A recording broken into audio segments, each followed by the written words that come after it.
The communication chamber on the Zalani homeworld buzzed with desperate activity. Ambassador Kira Then stood before the massive transmission array, her blue-tinted skin pale with worry. Behind her, dozens of technicians worked at control panels, their six-fingered hands flying over holographic displays. "Signal strength is at maximum," announced tech leader Vossal from his station. "The message will reach every major civilization in the galaxy." Kira then nodded, her large eyes reflecting the soft glow of the transmission equipment. She had practiced this speech countless times, but now that the moment had arrived, her voice trembled slightly. The fate of millions of her people hung on these words. "Begin transmission," she ordered. The recording equipment activated, and Kira then stepped forward. "To all civilized species of the galaxy, this is Ambassador Kirathen of the Zalani Republic. We come to you in our darkest hour with a plea for immediate military assistance." She paused, gathering her strength.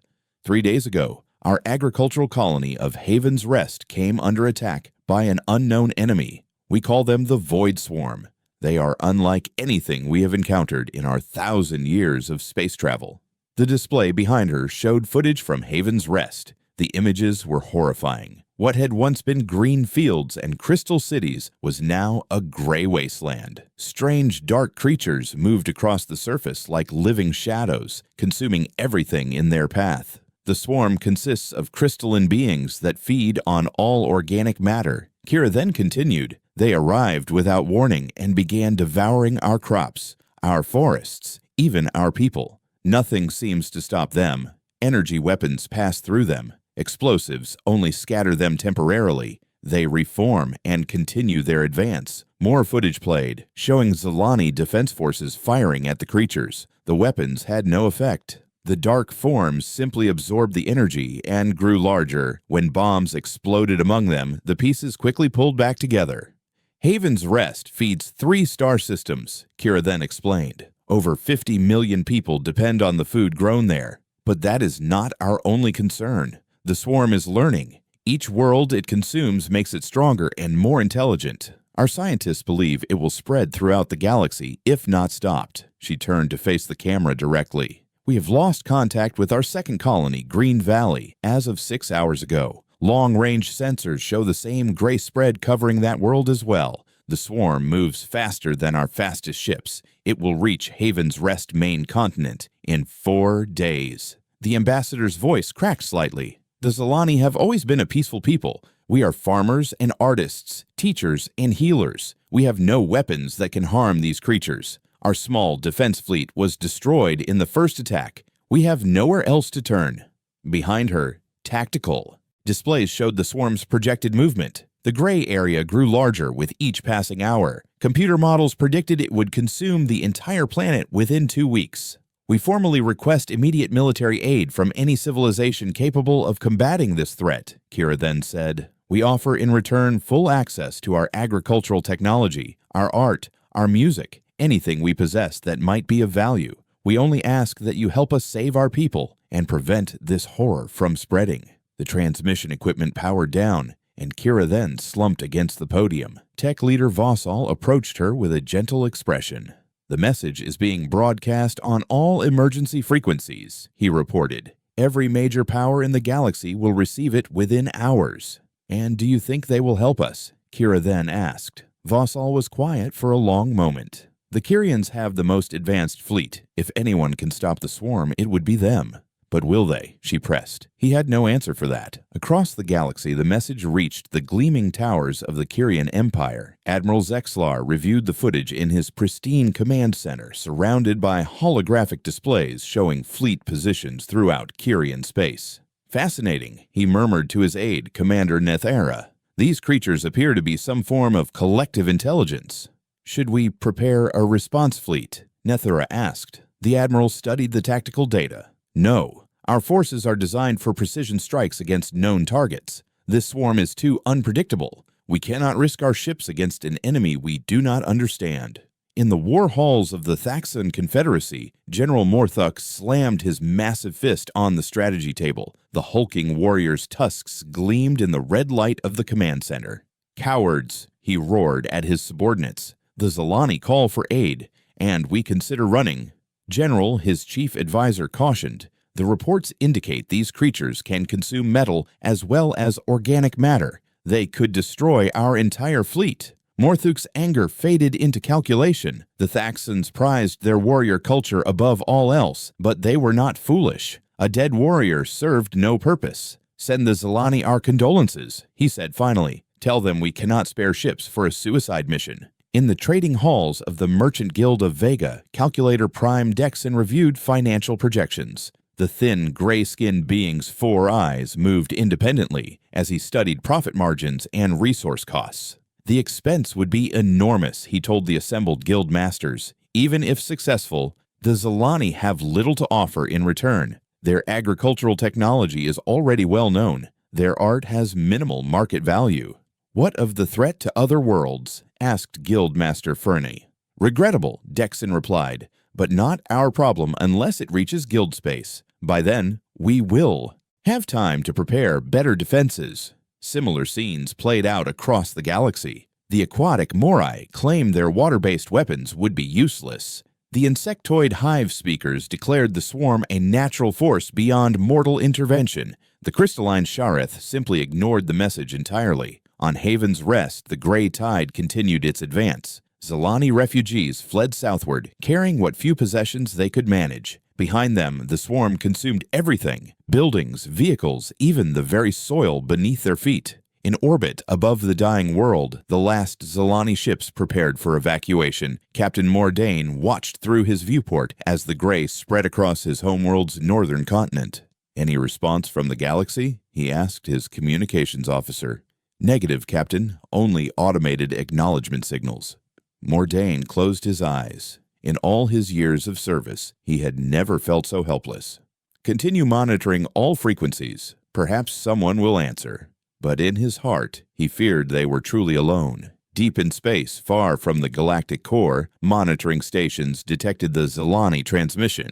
These stations belonged to a species most civilizations avoided, inhabitants of a world marked in star charts as a hazard zone. On the third planet of the Sol system, something began to stir. The Kyrian Empire's response came first, delivered with the cold precision that marked all their communications. Admiral Zexlar's holographic image appeared in the Zilani command center, his silver skin gleaming under perfect lighting. "The Empire sympathizes with your situation," he began without emotion. "However, after careful analysis, we have determined that military intervention would be inadvisable. The Void Swarm exhibits behavior patterns outside our tactical parameters. Our fleet doctrine requires predictable enemy responses for maximum effectiveness." Ambassador Kirithin leaned forward. "Admiral, surely your advanced technology could find a way to stop them. Our ships are designed for precision warfare against known threats," Zexler explained. "This swarm appears to adapt rapidly to new stimuli. We cannot risk our vessels against such an unpredictable enemy. We suggest you consider evacuation as your primary option." The transmission ended, leaving the Zilani command center in stunned silence. Tech leader Vossal turned to Kira then with disbelief written across his features. "They refuse to even try," he whispered. Before Kira then could respond, another transmission arrived. General Morthuk of the Thaxan Confederacy appeared on screen, his massive frame filling the display. Behind him, dozens of Thaxan warriors stood at attention. "Zilani," he rumbled, his voice like grinding stone, "the Confederacy has reviewed your request. Our warriors fear no enemy in honorable combat, but this swarm is no ordinary foe." Kira then felt a spark of hope. The Thaxans were known throughout the galaxy as fierce fighters who never backed down from a challenge. "Our scientists have analyzed your data," Morthuk continued. "These creatures consume metal as readily as flesh. They would devour our ships, our weapons, even our warriors' armor. To fight them would be to feed them our strength." The general's expression showed genuine regret. "A warrior's death has meaning only if it serves a purpose. To die feeding our enemies serves no one. The Confederacy cannot aid you in this matter." Another transmission ended, another rejection. Kira then sank into her chair, feeling the weight of despair settling over her like a heavy blanket. "Perhaps the Merchant Guild," Vossal suggested weakly. "They have resources, connections across the galaxy." The response from the Merchant Guild came an hour later. Calculator Prime Dexon's thin face showed no emotion as he delivered his verdict. The Guild has completed its cost-benefit analysis, he stated. Military intervention would require significant resource expenditure with minimal probability of success. Furthermore, the Zilani agricultural markets represent only 0.7% of our total trade volume. The financial risk cannot be justified. What about the threat to other worlds? Kira then asked desperately. If the swarm spreads, that represents a potential future loss. Dexon interrupted. The Guild deals in present realities. Should the threat reach Guild space, we will reassess the situation. Until then, we recommend you pursue other options. The transmission cut off, leaving Kirathen staring at a blank screen. Other options?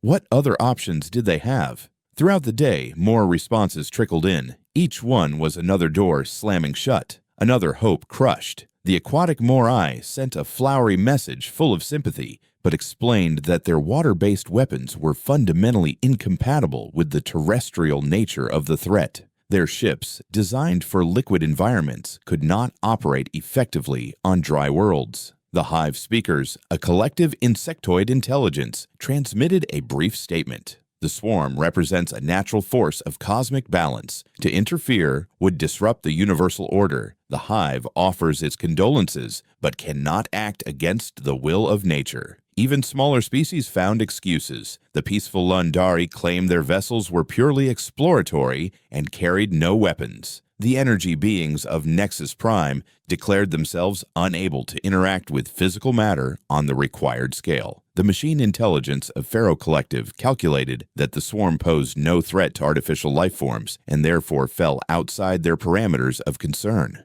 As the hours passed, Kira then watched her world die through satellite feeds. The gray tide had reached the main cities now. Millions of her people fled southward, but there was nowhere to run. The swarm covered ground faster than their fastest transports. Have we heard from everyone? She asked Vossal late that evening. He checked his displays. All major civilizations have responded, several dozen minor species as well. The answer is the same from all of them. And the rim worlds. The frontier territories. Most of those regions have no central governments to contact. Individual colonies might respond, but they would lack the resources to help, even if they wanted to. Kira then stared out the viewport at the stars. Somewhere out there, billions of intelligent beings went about their daily lives while her people faced extinction. The galaxy was vast, full of wonders and civilizations, but none of them would lift a finger to help. Prepare another transmission, she said finally. Broadcast it on all frequencies, not just diplomatic channels, emergency bands, commercial networks, even civilian communication grids. Ambassador? Vossal looked confused. A final plea to anyone who will listen. Individual ships, mining colonies, research stations, anyone. Maybe someone out there has a conscience.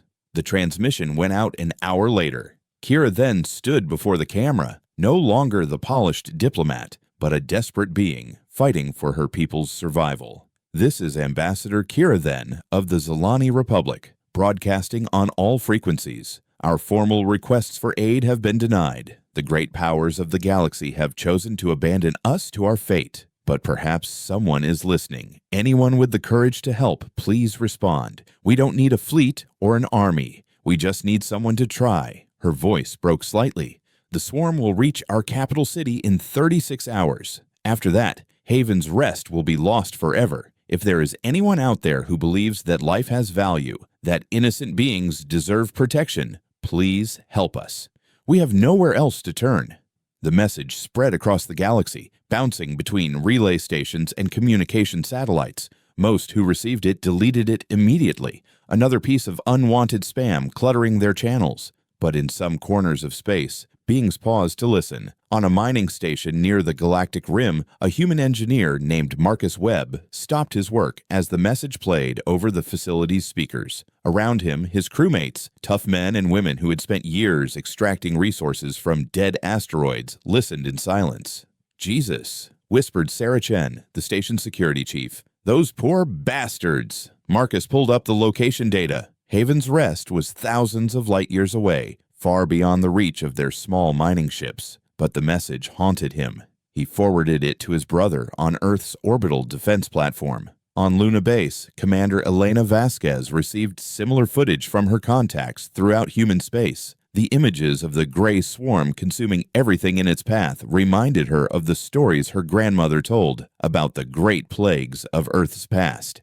"Get me a link to Fleet Command," she told her aide. "Admiral Chen needs to see this." Deep in the Sol system, aboard the massive orbital station that served as headquarters for Earth's defensive forces, Admiral Sarah Chen reviewed the Zalani transmission for the third time. Around her, officers from every branch of human military service watched the footage with grim expressions. "Ma'am," her aide reported, "we're receiving similar messages from human outposts throughout the Rim. This transmission has reached every human settlement in known space." Admiral Chen studied the tactical data, the swarm's behavior patterns, its consumption rate, its apparent intelligence. She had fought void krakens in the Oort cloud, survived radiation storms that melted ship hulls, commanded fleets through solar flares that would vaporize most species' vessels. "The galaxy calls us Dreadworlders," she murmured to herself, remembering the classification most civilizations gave to humans and their death world of Earth. They feared humans because Earth had tried to kill them every day for millions of years. "Admiral," her aide prompted. Chen looked around the command center at the faces of her people. Men and women who had been forged by a world that showed no mercy, who had learned to turn every threat into an opportunity, every challenge into a chance to grow stronger. "Prep the fleet," she ordered. "We're going to answer their call." Admiral Sarah Chen stood in the center of Fleet Command, surrounded by holographic displays showing ship positions throughout human space. The massive orbital station hummed with activity as news of the Zalani crisis spread through every department. "Current fleet status," she asked her tactical officer, Commander Reynolds. "7th Fleet is conducting training exercises near Proxima Centauri," Reynolds reported. 12th Fleet finished their patrol of the asteroid mining zones yesterday. 5th Fleet is on standby for frontier defense. Total available, 43 ships ranging from destroyers to dreadnoughts. Chen nodded, studying the tactical readouts. Around her, officers and crew members went about their duties with the calm efficiency that marked human military operations. These were people who had grown up on a world that killed the weak and forged the survivors into something harder than diamond. "What about the Ranger Corps?" she asked. "General Martinez reports 2,000 Marines ready for immediate deployment. They just finished survival training on Titan." Chen almost smiled. Titan training involved surviving for weeks on Saturn's moon, where the atmosphere was poison, the temperature could freeze nitrogen, and the methane lakes could dissolve most equipment. The Marines who completed that program could handle anything the galaxy threw at them. "And our science teams. Dr. Okoye's Xenobiology unit is available. They've been studying ecosystem restoration in the terraforming program. Dr. Singh's engineering group just completed work on the new fusion reactors. Both teams have experience with hostile environments." Chen pulled up the Zalani data again. The images of the void swarm consuming everything in its path would have terrified most species. To her, they looked like just another predator that needed to be understood and controlled. "Get me a quantum link to all fleet commanders," she ordered. Within minutes, holographic figures appeared around the command center. Fleet Admiral Jackson commanded from his dreadnought near Jupiter. Captain Torres reported in from her destroyer squadron at the edge of the system. General Martinez connected from the Marine training facility on Mars. "You've all seen the Zalani transmission," Chen began. "The galaxy has abandoned them. Every major civilization has refused to help. They're facing extinction, and no one cares." "What's our interest in this?" asked Admiral Jackson. He was a practical man who had fought pirates in the asteroid belt for 20 years. "It's thousands of light years away, outside human space." Chen brought up the tactical analysis her team had prepared. "The swarm isn't just consuming organic matter. It's learning, growing stronger. If it continues spreading, it will eventually reach human colonies." "How long?" Captain Torres asked. "At current expansion rates, 50 to 70 years before it reaches our outer settlements." General Martinez leaned forward. "That's assuming it maintains current speed. If it keeps learning and adapting, it could move faster." Chen nodded. "But that's not why we're going." The assembled commanders waited. They knew their admiral well enough to recognize when she was building to an important point. "The galaxy fears us," Chen continued. "They call us Dreadworlders. They think we're dangerous because we come from Earth. Because our world spent millions of years trying to kill us with predators and plagues and natural disasters. She gestured to the tactical displays around them. They're not wrong. Earth did try to kill us. Every day, for 3 billion years. Ice ages that lasted millions of years. Supervolcano eruptions that blocked out the sun.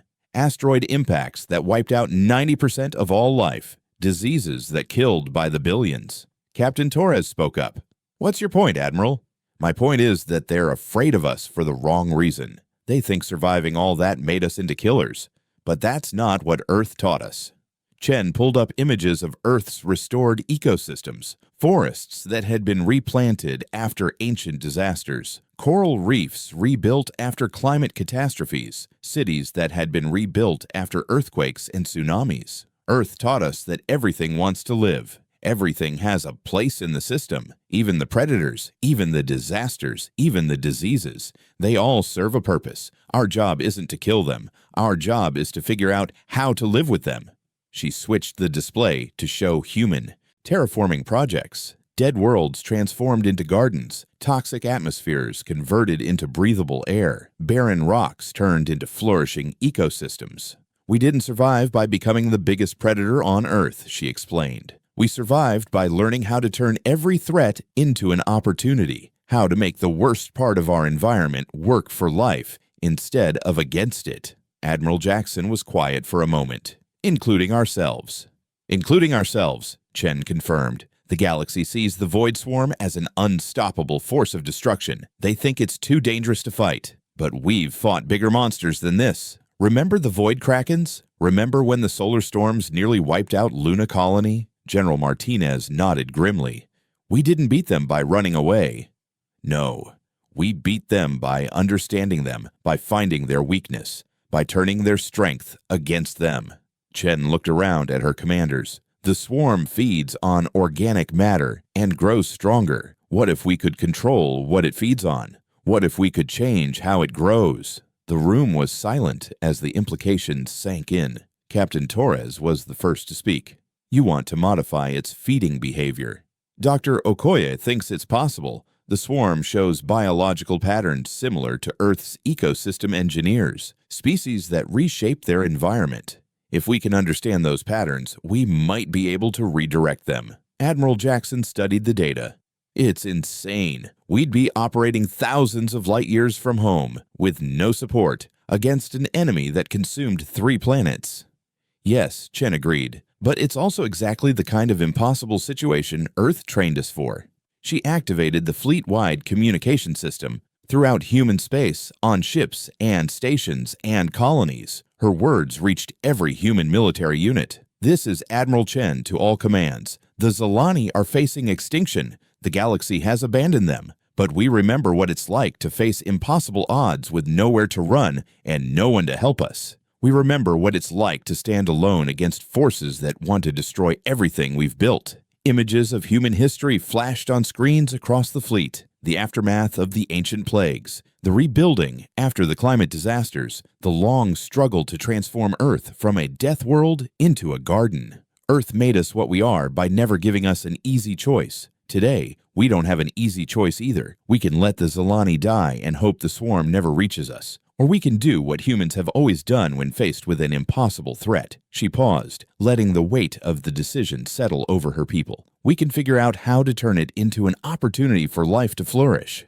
The response was immediate. Throughout the fleet, crews began preparation for departure. Engineers checked fusion reactors that could operate inside stellar coronas. Marines loaded equipment designed to function in the vacuum of space. Scientists gathered samples of Earth's most adaptable organisms. Dr. James Okoye, the marine biologist who would lead the scientific team, stood in his laboratory surrounded by specimens from Earth's most extreme environments. Bacteria that thrived in boiling acid, fungi that could break down any organic compound, algae that could survive radiation that would kill most life forms. "We're really going to try to domesticate a world-eating swarm," his assistant Dr. Sarah Kim said with a mixture of awe and terror. Okoye looked at the images of the Void Swarm, then at his collection of Earth's impossible survivors. It's just another ecosystem. Everything has a niche. Everything has a purpose. We just need to figure out what this thing's real purpose is supposed to be. Within 12 hours, the human fleet was ready for departure. 43 ships carrying 5,000 personnel, enough equipment to build a small city, and the collective knowledge of a species that had turned the galaxy's most dangerous world into humanity's greatest strength. As they prepared to jump to hyperspace, Admiral Chen broadcast one final message to Earth. "We go not as conquerors, but as gardeners. We'll bring back word of our success." The fleet vanished into hyperspace, carrying with them the hopes of a dying species and the determination of a people who had never learned to accept the impossible. The human fleet dropped out of hyperspace at the edge of the Haven's rest system, and what they found was worse than the reports had indicated. Admiral Chen stood on the bridge of her flagship, watching the tactical displays update with each sensor sweep. "Status report," she ordered. "The northern continent is completely consumed," reported Commander Reynolds. "Southern continent shows 60% coverage and expanding. Long-range scans detect the swarm spreading through the ocean floor as well." Through the viewport, Haven's Rest looked like a world dying of disease. Gray patches covered most of the visible surface, spreading like infection through healthy tissue. The few remaining green areas shrank visibly as they watched. Any sign of Zilani survivors? Scattered refugee camps on the southern polar continent. Maybe 2 million people. They're running out of places to retreat to. Dr. James Okoye entered the bridge carrying a portable laboratory unit. Behind him, Dr. Sarah Kim wheeled in scanning equipment that looked like it belonged in a medical facility rather than on a warship. "Admiral, we need to get close to the swarm to take samples," Okoye said. "Close enough for detailed biological analysis." "How close?" Chen asked. "Surface contact. We need to see how it behaves in real time." Every officer on the bridge turned to look at him. Surface contact meant landing on a planet where the swarm had already consumed everything organic. It meant exposing human personnel to creatures that had devoured entire civilizations. "Doctor, are you insane?" Reynolds asked. "That thing will consume anything that lands on the surface." Okoye smiled grimly. "Not anything. It feeds on standard organic compounds and metal alloys. But look at this." He activated his portable display, showing molecular analysis data his team had prepared during the hyperspace journey. "Earth organisms are different. We evolved in an environment so hostile that our basic biochemistry is unlike anything else in the galaxy. Our proteins are more complex. Our cellular structure is denser. Our DNA has redundant error correction systems." Dr. Kim stepped forward. "What he's saying is that we might be toxic to the swarm,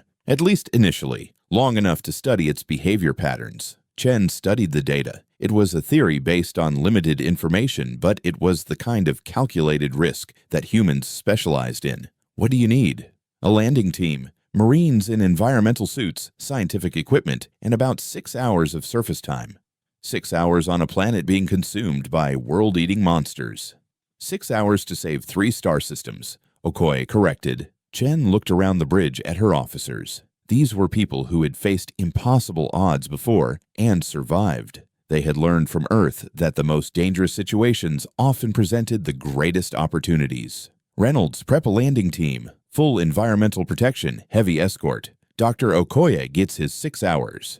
2 hours later, a human shuttle descended through Haven's Rest's atmosphere toward the edge of the swarm. Through the windows, the landscape below looked like something from a nightmare. What had once been forests and cities was now an endless expanse of gray crystalline structures that pulsed with their own internal light. General Martinez sat across from Dr. Okoye in the shuttle's passenger compartment. Around them, 20 Marines checked their equipment one final time. These were soldiers who had trained in the methane storms of Titan and the radiation fields of Europa. But this was different. "Remember, we're not here to fight," Martinez told his people. "We're here to observe and protect the science team. Weapons are for emergency use only. Our job is to get the doctors close enough to do their work and bring them home alive." The shuttle touched down on what had once been a Zilani agricultural research station. The buildings were gone, consumed by the swarm. In their place stood twisted spires of dark crystal that seemed to move and shift even as they watched.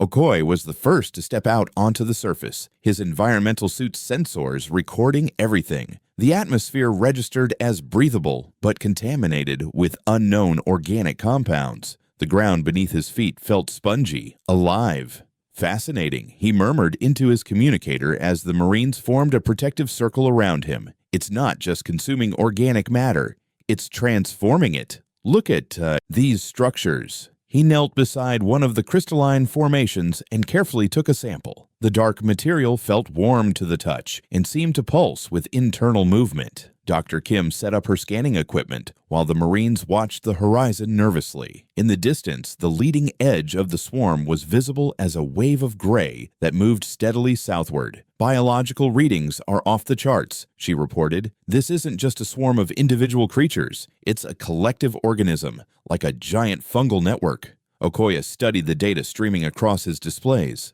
But look at the metabolic patterns. It's not just eating. It's trying to reproduce. The consumption behavior is preparation for spawning. "Spawning?" General Martinez asked, moving closer. "You mean this thing is pregnant?" "More than that.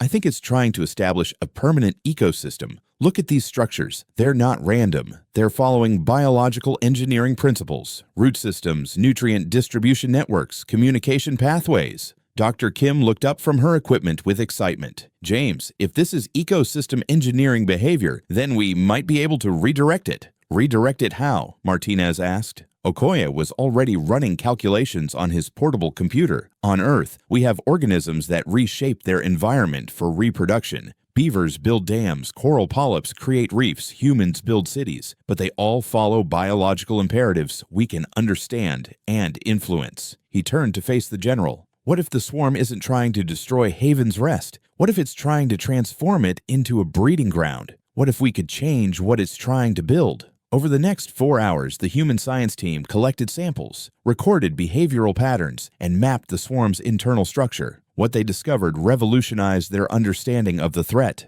"It's brilliant," Okoye explained to Admiral Chen over the quantum link. "The swarm doesn't just consume randomly. It's following a complex biological program designed to create the perfect environment for its offspring."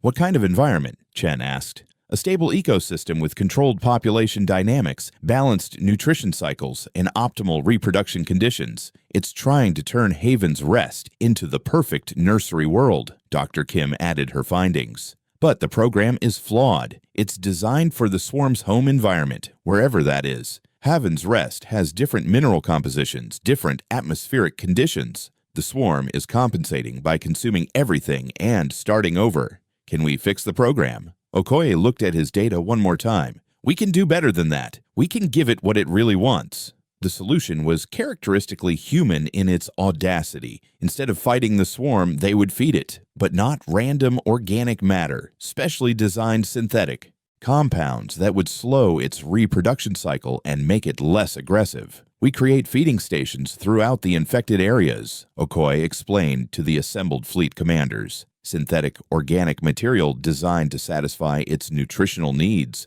while introducing behavioral modification compounds." "You want to drug it," Admiral Jackson said. "We want to train it," Dr. Kim corrected. "Like training a pet, but on a planetary scale." The human engineering teams worked for 18 hours straight, converting their ship's matter synthesizers to produce the specialized feeding compounds. It was dangerous work. If they got the formula wrong, they could make the swarm stronger instead of calmer. But humans had been taking calculated risks for millions of years. The first feeding stations were deployed at the leading edge of the swarm's advance. Instead of the expected aggressive consumption, the swarm slowed, then stopped. The dark crystalline structures began to change, becoming less chaotic and more organized. "It's working," Dr. Okoye reported with amazement. "The swarm is accepting the synthetic compounds. Its expansion rate has dropped by 70%. But the most audacious part of the human plan was still to come. While the swarm fed on the synthetic compounds, human engineering teams deployed millions of microscopic machines, nanobots designed to integrate with the swarm's collective structure. These weren't weapons. They were more like translators, designed to modify the swarm's basic programming at the cellular level.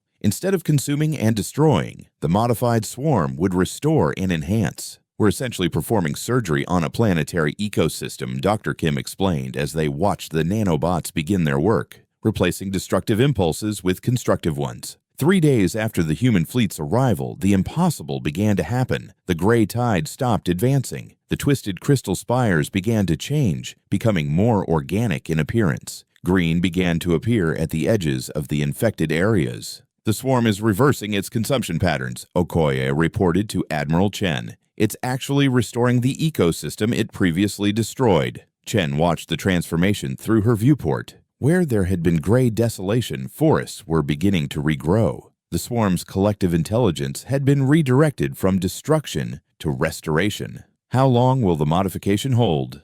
Permanently, Dr. Kim said with confidence.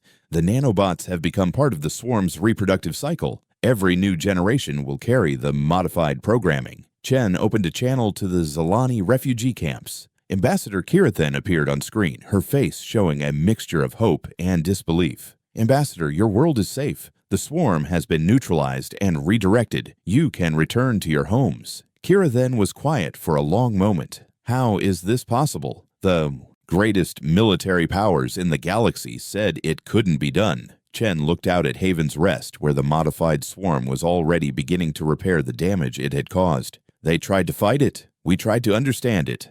On Earth, we learned long ago that the most dangerous things in our environment could become our greatest allies, if we figured out how to work with them instead of against them.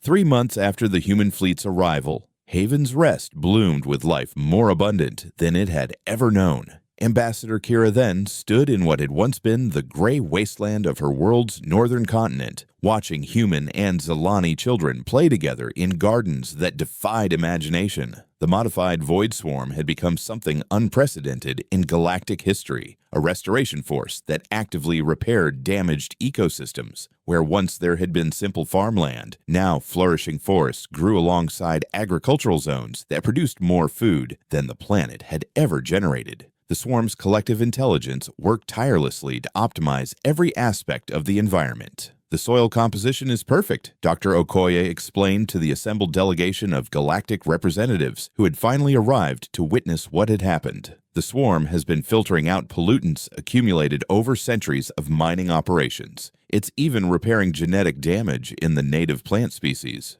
Ambassador Veltar of the Kyrian Empire studied the readings on his scanner with obvious discomfort. The tall, silver-skinned being had arrived with a full diplomatic escort, expecting to find either a devastated world or a human-occupied territory. Instead, he found something that challenged everything the Empire understood about conflict resolution.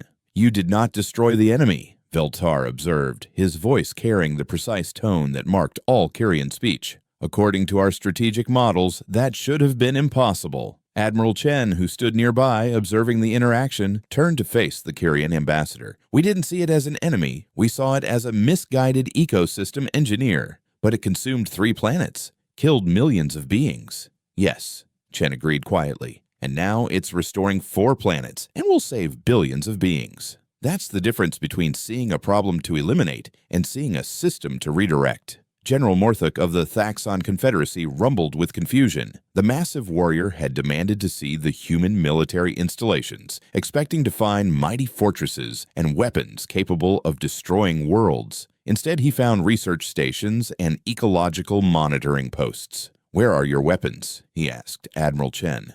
"Your battle fleets. How did you defeat such a powerful enemy without superior firepower?" Chen gestured to where Dr. Kim was teaching young Zalani scientists how to communicate with the modified swarm through biochemical signals. "Our weapons were understanding and adaptation. Our battle fleet was a team of researchers who figured out how to turn a destroyer into a gardener." "That is not how war is fought," Morthuk protested. "No," Chen agreed. "It's how peace is built." Calculator Prime Dexon of the Merchant Guild had arrived with a team of economic analysts, expecting to negotiate mining rights or technology transfers from the defeated human forces. What he found instead made no sense according to any financial model in the Guild's vast databases. "You have gained control of one of the galaxy's most powerful biological forces," he said to Chen. "The potential profits from this technology are incalculable. Yet you freely share the knowledge with all species. This violates basic economic principles." Chen looked out over the restored landscape, where members of dozens of species worked together to study and learn from the human solution. We're not here to make a profit, Prime Calculator. We're here to make sure life flourishes. But your expenditures, your resource investments, how do you justify the cost? The same way we justified the cost of cleaning up Earth after the climate disasters or rebuilding our cities after the great earthquakes. You invest in life because life has value beyond any economic calculation. As word of the human success spread throughout the galaxy, ships began arriving from every major civilization. Scientists came to study the transformation of the Void Swarm. Military officers came to understand how humans had solved an impossible tactical problem. Diplomats came to reassess their understanding of the species they had labeled as dangerous Dreadworlders. Dr. Sarah Kim found herself giving daily presentations to mixed groups of galactic researchers. The key insight was recognizing that the swarm wasn't evil or malicious. She explained to a gathering of Morai aquatic scientists and Lundari peaceful explorers. It was simply following its biological programming in an environment it wasn't designed for. But how did you know the modifications would work? Asked Dr. Pelna, a Morai biochemist whose water-filled environmental suit gleamed under the artificial lights. Kim smiled. We didn't. But on Earth, we learned that you can't survive by avoiding risks. You survive by taking calculated risks based on the best understanding you can achieve. What if you had been wrong? Pressed Dr. Felmar of the Lundari. Then we would have adapted and tried something else, Kim replied. That's what Earth taught us. There's always another approach if you're willing to keep learning. Ambassador Kira then hosted the first interspecies ecological conference in Haven's Rest's rebuilt capital city. Delegates from 47 different civilizations gathered to study human restoration techniques and share their own environmental challenges. We have learned something profound from our human allies, she announced to the assembled delegates. The galaxy contains many forms of intelligence, many approaches to solving problems, but only one species looked at certain destruction and saw an opportunity for unprecedented creation. During the conference, reports began arriving of similar ecological restoration successes throughout human space. Barren worlds transformed into gardens, toxic waste sites converted into flourishing ecosystems, dead ocean zones brought back to life using modified versions of the swarm technology. Humans don't just survive hostile environments, observed Dr. Thexlor, a crystalline researcher from the Shareth Collective. They heal them. On the final day of the conference, the Galactic Cooperative delivered its official response to the Haven's Rest crisis. The massive hologram of Speaker Prime Zethran filled the main assembly hall as representatives from every major civilization watched. The Cooperative formally acknowledges the success of human intervention in the Void Swarm crisis, the speaker announced. Furthermore, we extend to humanity an invitation to join the Galactic Cooperative as full members, with voting rights and representation on all major councils. Admiral Chen stood to respond. Around her, the mixed crowd of humans and aliens waited to hear how Earth would answer. The people of Earth accept this invitation, she said, but not as conquerors or as a superior species. We accept as partners in the ongoing work of making sure life flourishes throughout the galaxy. She paused, looking out over the assembled delegates. We've learned something important from this crisis. Every species in this room has talents and perspectives that could solve problems the rest of us can't even see.